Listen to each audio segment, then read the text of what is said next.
سیروس اومده غذا بخوری. وایسا وایسا. صبر داشته باش. صبر داشته باش. صبر داشته باش. صبر داشته باش. من نونو بیارم. برو کنار. برو کنار پسر خوب باش. برو کنار. برو کنار. برو کنار. بیا اینجا. بشین بشین. بشین سیروس بیا. بیا. برنج میخوام بهت بدم. بشین سیروس. به سیروس میخوام برنج بدم. خیلی پر رو شده. دست میکنه تو غذا. بی تربیت. اما نمیده اینقدر گوش نشه. بخور. پلو عدس برش ریختم. دوست داره چون اون بوی نمیذاره این غذا اینو میگیره. سیروس جدا غذا میدم. خب بخور. وحشی نشو. آرام آرام. خفه میشی.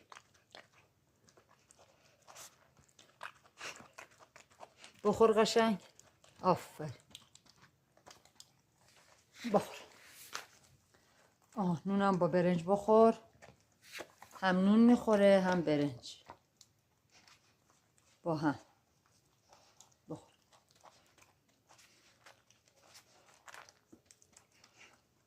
بخور.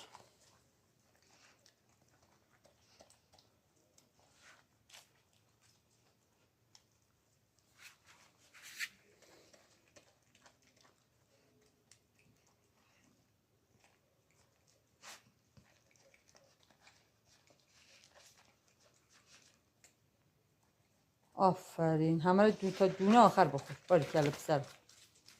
نون تا پاره کن بخور. همین.